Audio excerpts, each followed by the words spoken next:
I was feeling like there was a very consistent spirit that was working against me. It was pushing back against me. And it was that spirit that has characteristics of domination, control, manipulation, intimidation, right? Jezebel. And I'm like, it just seems to be recurring throughout my life that like she keeps showing back up. Like, she keeps like trying to taunt me and stuff. And I'm just like, why is Jezebel so obsessed with me? I went to First Kings so that I could start reading the story again, for a fresh revelation to see what the Lord had to say. And I started compounding characteristics of Ahab because it starts talking about Ahab before it really, speaks about Jezebel. Then that night I went to sleep and I had a dream. And in the dream, I had on some clothes where I saw that it was stained, like it was dirty a little bit. And so I went to go change my clothes.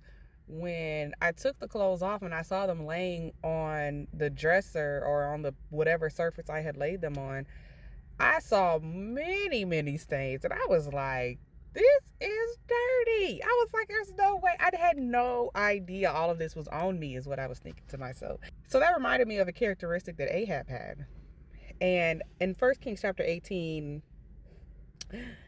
when the drought was coming to an end, God had sent Elijah back to Ahab to call forth the rain. He told him to show himself to Ahab. Ahab came to Elijah and he says, are you the one who is bringing disaster on Israel? Right? So Ahab immediately was in deflection. He immediately lacked accountability. He was victimized and he could only see what was being done to him and not what his actions may have caused or contributed, right? Because Elijah responded, he says, I haven't brought disaster on Israel. You and your father's household have by abandoning and by rejecting the commandments of the Lord and by following Baals. Now, this thing about Baal is a whole nother video, but we're going to get into that. So one of Ahab's characteristics is deflection and lack of accountability. Like, he can only see what everybody else is doing to him. He can't see how his actions may have caused a thing, right? So clothes generally are a reflection of our righteousness or our filthiness, right? Because our sin is as filthy rags, right? Or God will clothe us with robes of righteousness. And in that dream, my clothes were as filthy rags, right? And I had no idea just how filthy my rags were. And that just led me to look at the other characteristics of Ahab. So passivity, a tendency to be passive, to be quiet, to avoid conflict, rather than taking the initiative to solve problems. He abdicated his authority.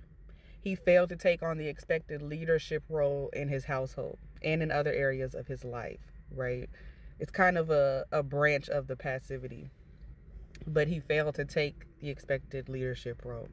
He was very permissive, right? He allowed others, like his spouse or his children, to dominate and to control decisions, to be the one to say what's going to go on, what ain't going to go on. You just kind of go along for the ride.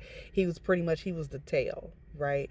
The head is the one that leads, that has the authority, right? He had no authority. He abdicated his authority and he was led around and told what was going to go on. He had a fear of failure, an aversion to trying, especially in spiritual matters, because of fear of not succeeding.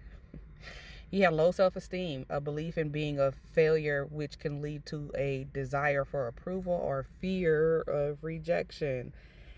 And he avoided responsibility. He delegated his spiritual duties to his spouse, and he avoided having hard conversations and corrections to other people. So we talk about dethroning Jezebel a lot, but for some of us, we may need to dethrone Ahab. If you're ready to dethrone Ahab, if you're ready to get it right, get it tight, get back to the basics, get this book, Open Enrollment and Guide to Salvation Benefits. Link is in the bio.